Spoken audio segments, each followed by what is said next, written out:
చేయవలసినవి మానాలి. చాలా మంది ఎలా ఉన్నారంటే ప్రార్థన మానేస్తున్నారు, బైబిల్ చదవడం మానేస్తున్నారు.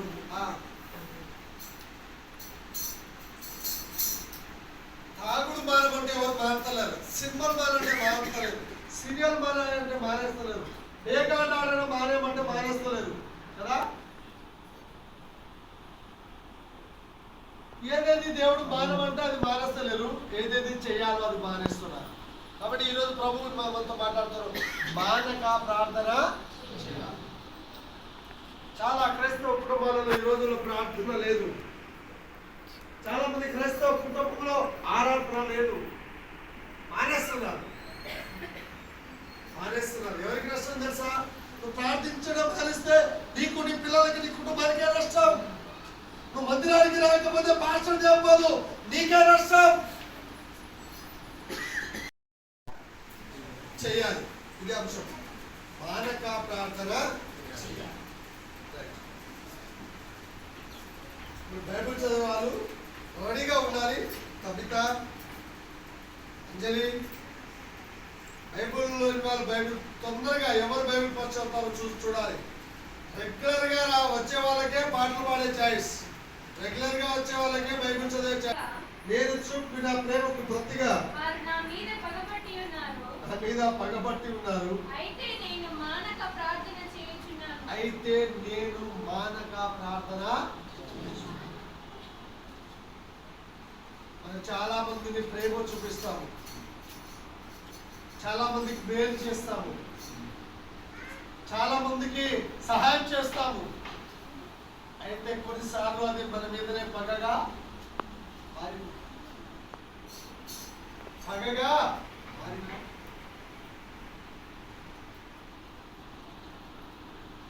సో మనుషులు మారిపోవచ్చు, పరిస్థితులు మారిపోవచ్చు, స్థితిగతులు మారవచ్చు, కానీ మారని వాడు మన దేవుడు. ఆమేన్.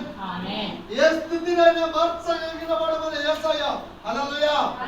నువ్వు ఏ స్థితిలో ఉన్నా, ఏ స్థలంలో ఉన్నా, నువ్వు చేయవలసిందంటే ఏంటిదంటే మానక ప్రార్థన చెయ్యాలి. మానక ప్రార్థన మానక ప్రార్థన చేస్తే, ఎవరు మానక ప్రార్థన చేస్తారంటే దేవుణ్ణి ప్రేమించేవారు. ఇప్పుడు దేవుడు అంటే ఇష్టం, మందిరం అంటే ఇష్టం, బైబిల్ అంటే ఇష్టం, అలాంటి వాళ్ళకి ఎంత కష్టమైనా లెక్క చేయరు. వాళ్ళు మానక మందిరానికి వస్తారు, మానక ప్రార్థన. దేవుడు అంటే ఇష్టం ఉండదు, ఆ మందిరం అంటే ఇష్టం ఉండదు, వాక్యం అంటే ఇష్టం ఉండదు. అలాంటి వాళ్ళకి ఎంత చెప్పినా, కానీ దయచేసి మనము దేవుణ్ణి ప్రేమించాలి.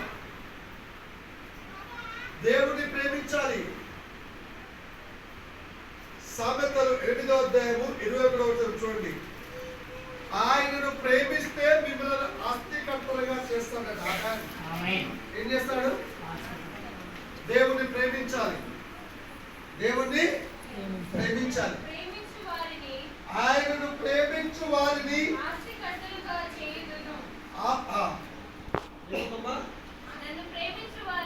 నన్ను ప్రేమించు వారిని ఆస్తికర్తలుగా చేయుదును, వారి నిధులను నింపుదును. ఆమేన్. దేవుణ్ణి ప్రేమించే వారిని ఆస్తికర్తలుగా చేయడమే కాకుండా నిధులన్నీ నింపుతాడట. ఆమేన్. ఈ మాట ప్రతి ఒక్కరు చెప్తారా? పక్కన వాళ్ళు చెప్పండి. నేను దేవుణ్ణి ప్రేమిస్తే ఆస్తికర్తలుగా చేసి నా నిధులన్నీ నింపుతాడు. దేవుణ్ణి ప్రేమించుట అంటే ఏంటిది అనే మాట, ఆయన ఆజ్ఞను గైకొనడం. దేవుని ప్రేమించడం అంటే ఏంటిది? ఆయన ఆజ్ఞను. ఎక్కడ ఉంది అంజలి ఆ మాట? ఎవరు చెప్తారు ఈ మాట? ఎక్కడ ఉంది? దేవుణ్ణి ప్రేమించడం అంటే ఆయన ఆజ్ఞను గైకొనడం. ఎక్కడ ఉందో చెప్పగలుగుతారా? చెప్తారా? సరే, ఒక హింట్ ఇస్తున్నాను. పత్రికలో ఉంటుంది. పత్రికలలో ఉంటుంది. ఏ పత్రికలో చెప్పగలుగుతారా? సరే, గ్రంథం పేరు కూడా చెప్తాను, అది తీసి చెప్పాలి నాకు. యోహాను, మొదటి యోహాను, యోహాను రాసిన పత్రికలో ఉంటుంది. అది ఎక్కడుందో నాకు చెప్పాలి. తొందరగా బైబిల్ పరీక్షలో ఉన్న వాళ్ళు యోహాను. దేవుని ప్రేమించడం అంటే ఏంటిది? ఆయన ఆజ్ఞను గైకొనుట ఉందా?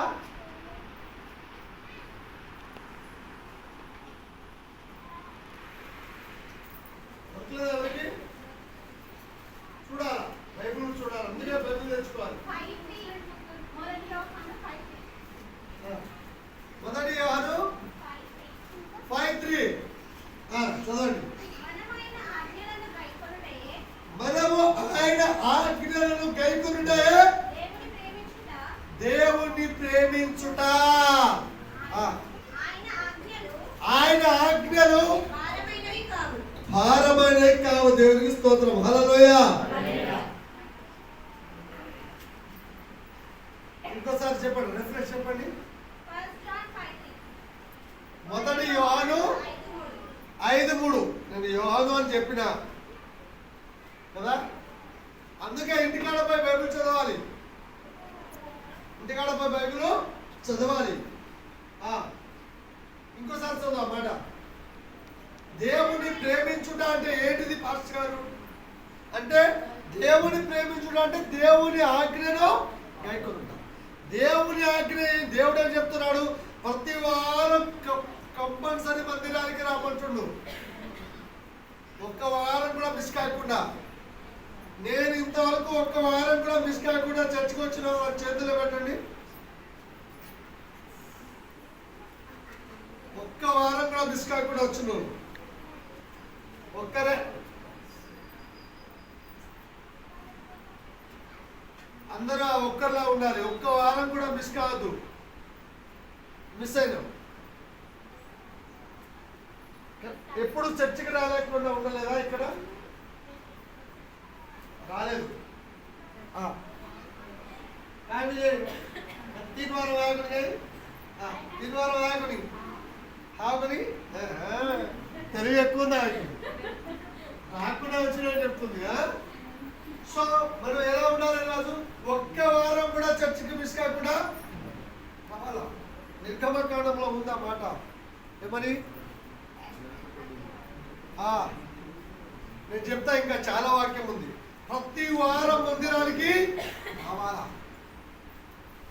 ఆయన 1000 దినముల కంటే శ్రేష్టము ఒక్క దినం గడుపుట. 1000 దినం కంటే శ్రేష్టం. ఆ శ్రేష్టమైన సమయాన్ని ఇంటికాడ ఉండి వేస్ట్ చేస్తున్నారు మీరు. నిర్గమకాండం 20 అధ్యాయంలో ఆజ్ఞలలో ఉంది, చూడండి. ఆజ్ఞలలో ఉంది. నిర్గమకాండము 20 అధ్యాయంలో ఆజ్ఞలో ఉంది. ఏమైనా ఉంది? ఆజ్ఞలో ఏముంది? 6 దినములలో యెహోవా ఆకాశమును, భూమిని, సముద్రమును, వాటిలో సమస్తము సృజించి 7వ దినమున విశ్రమించెను. అందుచేత యెహోవా విశ్రాంతి దినమును ఆశీర్వదించి దానిని పరిశుద్ధపరచెను. విశ్రాంతి దినమును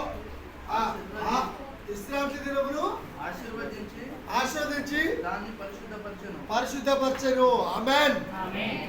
ఈ దినము ఆశీర్వదించబడిన దినము. ఆమేన్. పరిశుద్ధపరచబడిన దినము. యేసు ప్రభు వారు తిరిగి లేచిన దినము. యేసయ్య వచ్చిన తర్వాత పునరుత్తర దినము, ఆదివారము, శక్తివంతమైన దినము, ఆశీర్వాదమైన దినము. ఈ దినము మందిరంలో లేకుండా ఇంటికాడ ఉంటే ఎన్ని ఆశీర్వాదాలు పోగొట్టుకుంటావో, ఎన్ని ఆశీర్వాదాలు పోగొట్టుకుంటావో.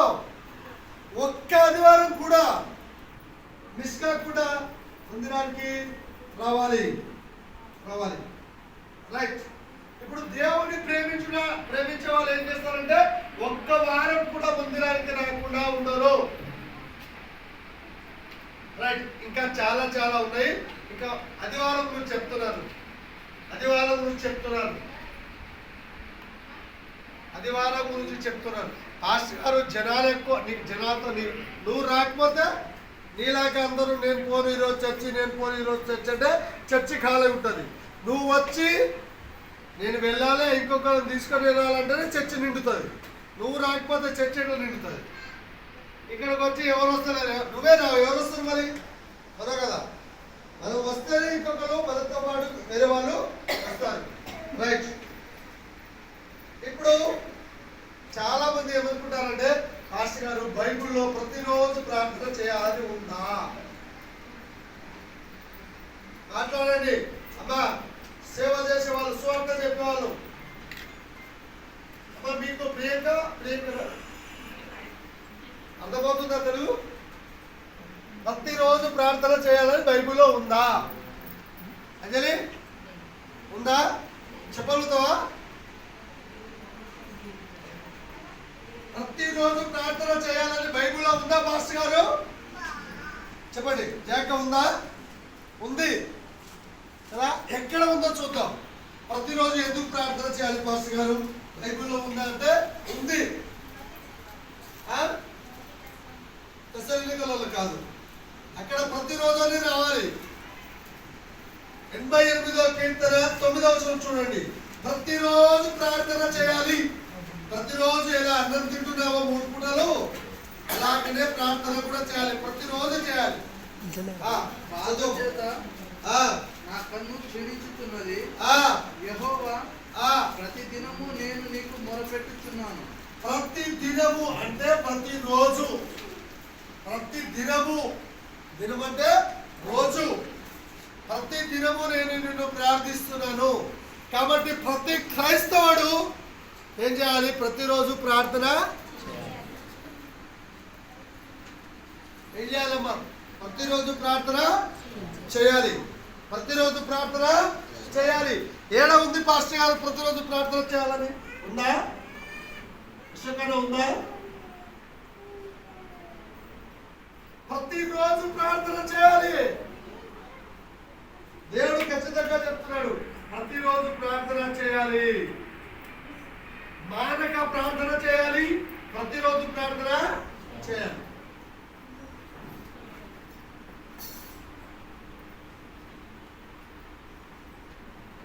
ఇప్పుడు అర్థమైందా? మానక ప్రార్థన చేయాలి, ప్రతిరోజు ప్రార్థన చేయాలి. ఇక్కడ పాటలు పాడమంటే ఎవరు పాడతలేరు కదా, ఎవరికి నోరు లేవు కదా, ఎవరు పాటలు పాడతలేరు. కానీ వాక్యం చెప్తుంది నోరు ఉన్న వాళ్ళందరూ పాట పాడాలి. నోరు ఉన్నాయా మీకు? ఉన్నాయా? దేవుడు ఇచ్చాడా? అయితే పాట పాడాలి కదా. రైట్, పాట పాడాలి. 104వ కీర్తన 33వ వచనం. ఎన్ని రోజులు పాట పాడాలి పాస్టర్ గారు అంటే చూడండి అక్కడ. నా జీవిత కాలమంతయు నేను యెహోవాకు కీర్తనలు పాడెదను. నేను ఉన్నంత కాలము నా దేవునికి కీర్తించదను. మన జీవితాంతం ఏం చేయాలంటే పాటలు పాడాలి. ఆమేన్. జీవితాంతం ప్రార్థన చేయాలి, జీవితాంతం పాటలు, జీవితాంతం మందిరానికి. నేను ఎన్ని రోజులు రావాలి పాస్టర్ గారి మందిరానికి? జీవితాంతం రావాలి. ఎన్ని రోజులు పాటలు పాడాలి? జీవితాంతం పాడాలి. ఎన్ని రోజులు ప్రార్థన చేయాలి? జీవితాంతము ప్రార్థన చేయాలి. ప్రతిరోజు ప్రార్థన చేయాలి. ప్రతి వారం మందిరానికి రావాలి. ప్రతి ఒక్కరు జీవితాంతం పాట పాడాలి. పాట పాడంటే ఒక అంజలి వచ్చి నిలబడుతుంది.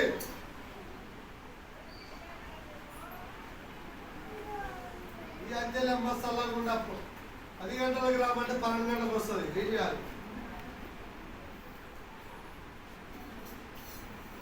ఇక్కడ పాట పాడే వాళ్ళు వస్తే వేరే వాళ్ళు రాకూడదు. ఇంకా నేను ఉండాలని స్థలంలో ఏర్పరచబడాలి. పాటలు పాడాలని దేవుడు ఏర్పాటు చేశాడు.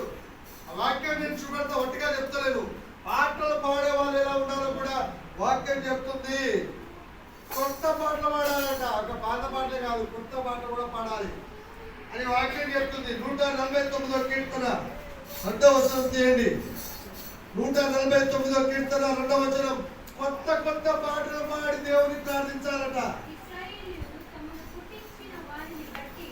ఇశ్రాయేలు తమను పుట్టించిన దేవుడు, నిన్ను నన్ను పుట్టించిన దేవుని మనము మన నోటితో కొత్త పాటలు పాడాలి.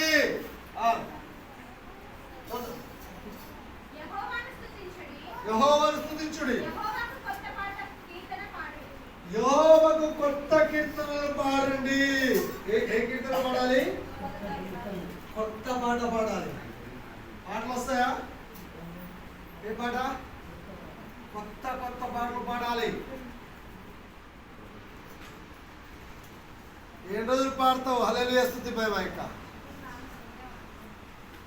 2 రోజులు పాడతావు. కొత్త కొత్త పాటలు నేర్చుకోవాలి, కొత్త కొత్త పాటలు పాడాలి.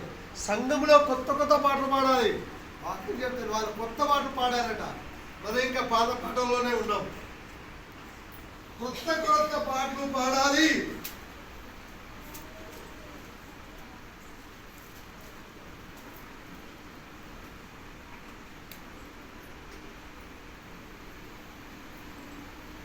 ఈ కొత్త కొత్త పాటలు పాడి ప్రతిరోజు ప్రార్థన చేసి మానక ప్రార్థన చేస్తే దేవుడు ఏం చేస్తాడంటే ఆ ప్రార్థనకు జవాబు ఇస్తాడు. మానక ప్రార్థన చేయి, ప్రతిరోజు ప్రార్థన చేయి, దేవుడు నీకు ఆన్సర్ ఇచ్చేస్తాడు. ఆమేన్. ఆన్సర్ ఇస్తాడని బైబిల్లో ఉందా? ఎక్కడ ఉంది? కీర్తనలు 3వ అధ్యాయము 4వ వచనంలో ఉంది. చదువుతారా? కీర్తనలు 3వ అధ్యాయము 4వ వచనం చదవండి.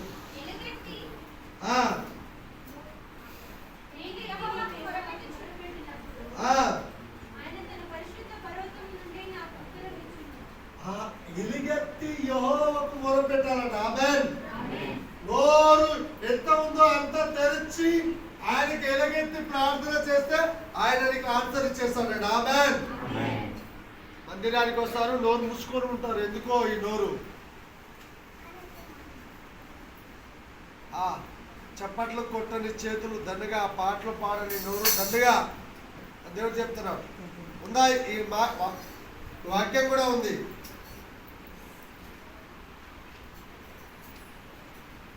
పాటలు పాడని నోరు దండగా, చప్పట్లు కొట్టని చేతులు దండగా, సేవ చేయని కాళ్ళు దండగా.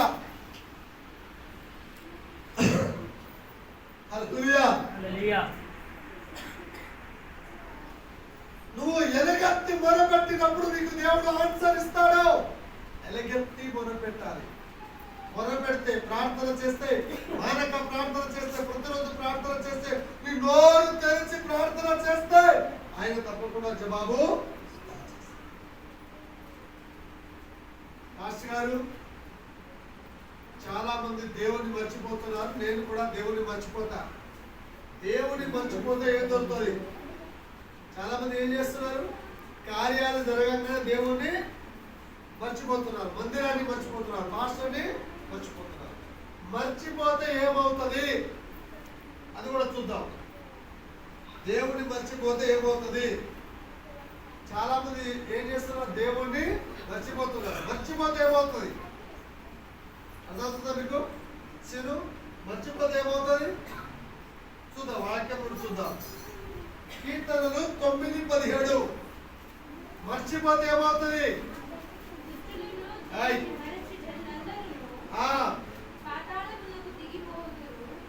అబ్బో, దుష్టులు దేవుని మర్చిపోయే వాళ్ళు పాతాళానికి దిగిపోతారట.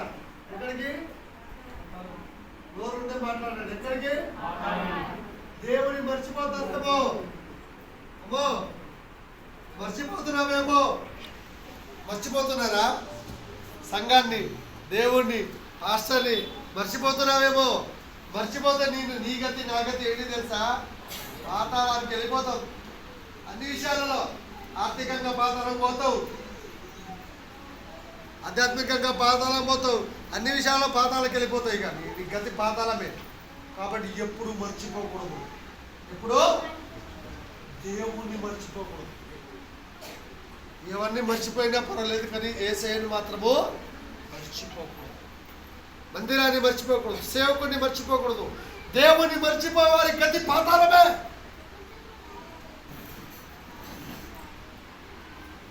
పక్కన చెప్పండి, దేవుని మర్చిపోతే ఆ గతి పాతాళమే.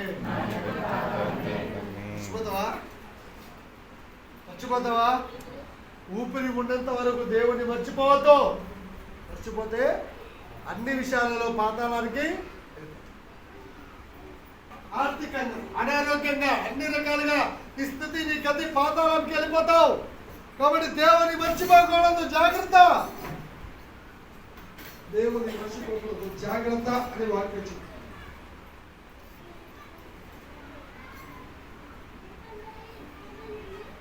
దేవుని మర్చిపోకుండా ఏం చేయాలట? చాలా మందికి నేను ప్రార్థన చేస్తే దేవుడు వింటాడా అండి? నేను ప్రార్థన చేస్తే దేవుడు ఆలోచన చేస్తాడా అండి? ఎస్, నువ్వు ప్రార్థన చేస్తే నీ ప్రార్థన దేవుడు వింటాడు. నువ్వు ప్రార్థన చేస్తే నీ ప్రార్థన దేవుడు ఆలోచిస్తాడు. నీ ప్రార్థనను ఆలోచించే దేవుడు. ఆమేన్. నీ ప్రార్థనను ఆలోచించే దేవుడు, నీ ప్రార్థనను దేవుడు ఆలోకిస్తాడట. ఎక్కడుంది ఆ మాట? కీర్తనలు 40:1-2 వచనాలు.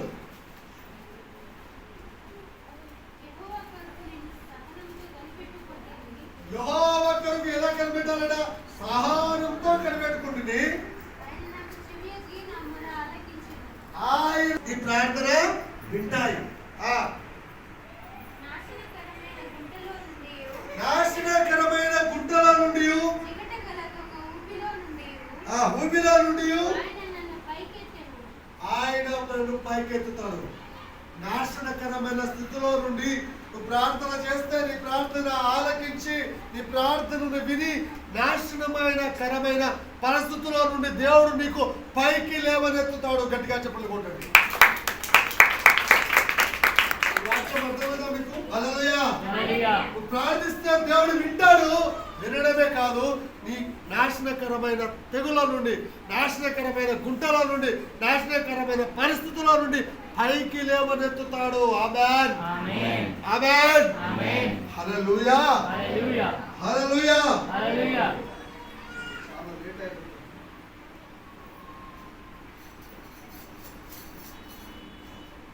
తొందరగా చెప్తాము. 107వ కీర్తన 28వ వచనము. ప్రార్థన చేసే శ్రమల నుండి దేవుడు విడుదల చేస్తాడు. అయ్యా నాకే శ్రమలు శ్రమలు శ్రమలు అంటున్నావేమో, నువ్వు ప్రార్థిస్తే శ్రమల నుండి విడుదల పొందుతావు. 107:28. శ్రమకు తాళలేక వారు యెహోవాకు మొరపెట్టిరి. ఆయన వారి ఆపదలలో నుండి వారిని విడిపించెను. ఆమేన్. శ్రమలు ఎక్కువ వస్తే చర్చి మానేస్తారు.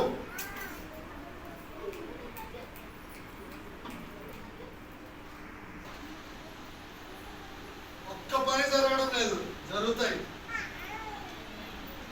120వ కీర్తన 1వ వచనం చదవండి.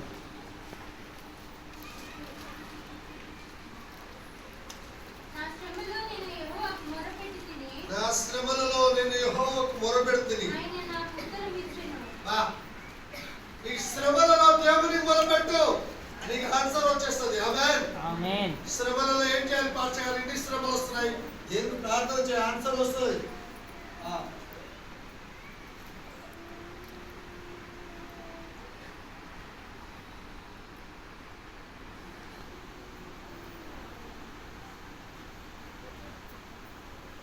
మందిరం అంటే చాలా మందికి ఏమనుకుంటారంటే, ఇక్కడ వచ్చి ఏ ప్రార్థన చేయాలి, ఈ మందిరం అంటే ఒక క్రిస్టియన్స్ కే మందిరం అనుకుంటారు చాలా మంది. ఇది క్రిస్టియన్స్ కే మందిరం కాదు, అందరికీ ప్రార్థన మందిరం. ఆమేన్, ఆమేన్.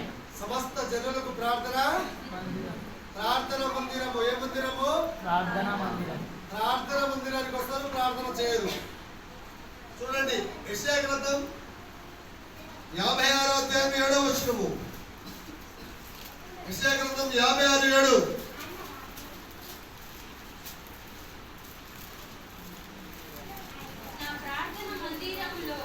నా ప్రార్థన మందిరములో ఎక్కడ ఆనందం దొరుకుతుందా? మందిరంలో.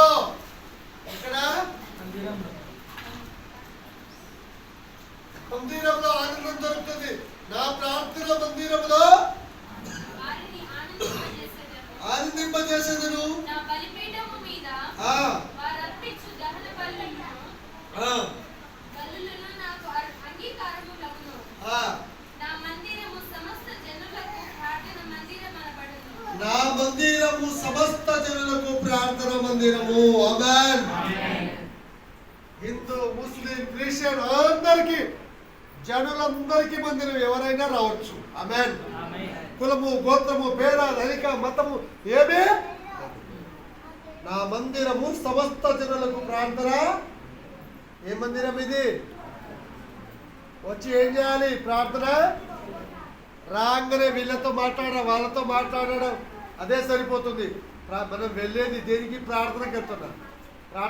ప్రార్థన చేస్తున్నాం. మందిరానికి వచ్చి మందిరానికి రావాలి, ప్రార్థన చేయాలి. ఇది ప్రార్థనా మందిరం. ఏ మందిరము? చదవండి ఇంకోసారి మాట. నా మందిరము సమస్త జనులకు ప్రార్థన మందిరము. ఈ ప్రార్థనా మందిరానికి వచ్చే వాళ్ళ ఏక మనసు, ఏక ఆలోచన, ఏక హృదయం కావాలి. ఆమేన్. ఏక మనసు, ఏక ఆత్మ, ఏక అందరూ కలిసి ఒక విషయముకై ప్రార్థన చేస్తే గొప్ప కార్యాలు. సాతానుడు ఐక్యంగా ప్రార్థన చేయాలి. అపోస్తుల కార్యం 1:14 చదువు. అపోస్తులు 1:14 చదువుతారా?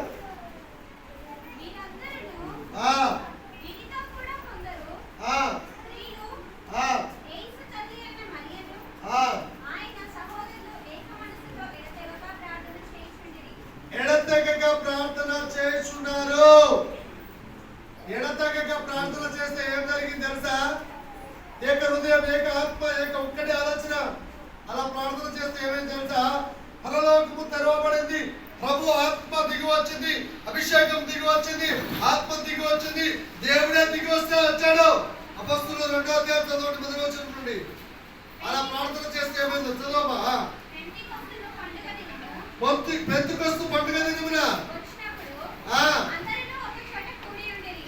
అందరూ ఒక చోట కూడి ప్రార్థన చేస్తే దేవుడు దిగి వస్తాడు.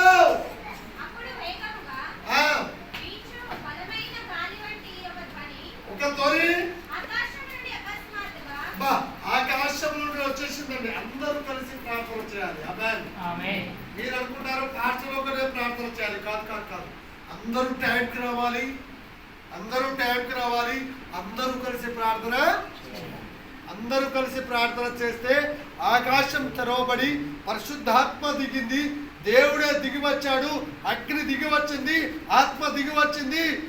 ఇంకా మొత్తం ప్రపంచంలో ఎక్కడ జరిగిన ఆ గొప్ప అభిషేకం, ఆ గొప్ప ఆత్మ, గొప్ప కార్యము ఇక్కడ జరిగింది. చదువుమా. బా ఒక ఇంట్లో ఏక మనసు, ఏక హృదయం, ఏక ఆత్మ కలిగి ప్రార్థన చేస్తే అగ్ని నిండింది, ఆత్మ నిండింది. ఆ ఇంట్లో అంత భక్తితో ప్రార్థన చేశారు. మందిరంలో ఇంకా ఎంత భక్తితో ప్రార్థన చేయాలి, ఎంత భయంతో మందిరానికి రావాలి. చాలా మందికి భయం లేదు, భక్తి లేదు. ఇష్టం వచ్చిన టైంలో మందిరానికి వస్తావా? ఇష్టం వచ్చినట్టు వచ్చి మాట్లాడతావా? నీ ఇష్టమే రాగలుగుతా? మందిరానికి ఒక టైం ఉంది. మందిరానికి ఒక నియమం ఉంది. దేవునికి ఇష్టమైన కార్యం నువ్వు చేస్తే నీకు ఇష్టమైన కార్యం దేవుడు చేస్తాడు.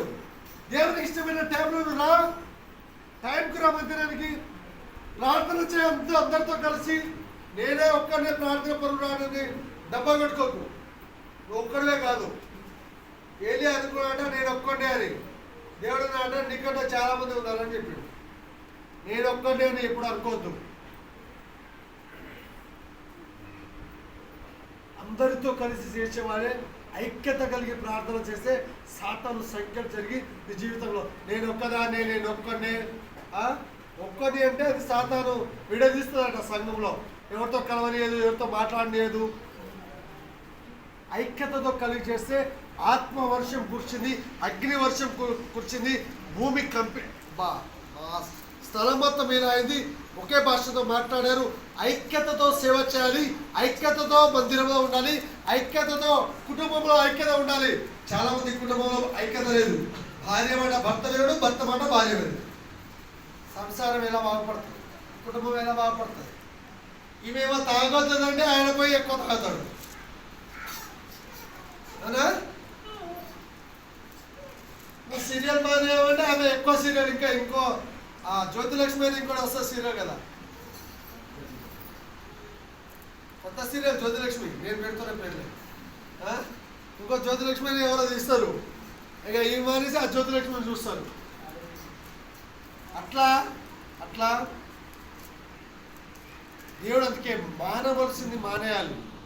భార్య భర్త పిల్లల మాట ఒక్కడే ఉండాలి. పిల్లల మాట తల్లిదండ్రులు వినాలి, తల్లిదండ్రుల మాట పిల్లలు. అది విడగొడుతుందట. విడగొట్టింది కుటుంబాన్ని నేను నాశనం చేస్తుంది. మన కుటుంబాన్ని మన సంఘాన్ని నాశనం చేయడానికి సాతానుడు విడగొడతాడు. మనం విడిపోకూడదు. ఐక్యత కలిగి ఉండాలి. ఐక్యత కలిగి ప్రార్థన చేయాలి. అందరం కలిసి సేవ చేయాలి. అందరం కలిసి ప్రార్థన చేయాలి. అప్పుడు కార్యాలు బలంగా జరుగుతాయి. అలాంటి కృప పరిశుద్ధాత్మ దేవుడు దయచేయను గాక. కలుసుకుందాం, ప్రార్థన.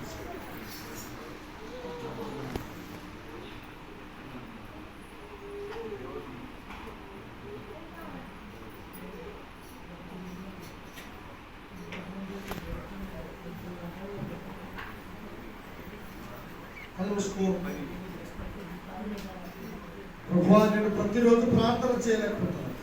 ప్రతి వారం మందిరానికి రాలేకపోతున్నా. ప్రతి దినము ఈ వాక్యాన్ని చదవలేకపోతున్నా. అయ్యా, నేను మర్చిపోతున్నా. కానీ ఈరోజు నాతో మాట్లాడారు. ఈ మందిరము సమస్త జనులకు ప్రార్థన మందిరమని మాట్లాడారు. అవును తండ్రి, పేద ధనిక కులము మతము జాతి వర్ణము తేడా లేకుండా అందరినీ ప్రేమించి దేవుడు లోకాన్ని ఎంతో ప్రేమించను. లోకంలో ఉన్న ప్రజలందరినీ ప్రేమించి ప్రభువా,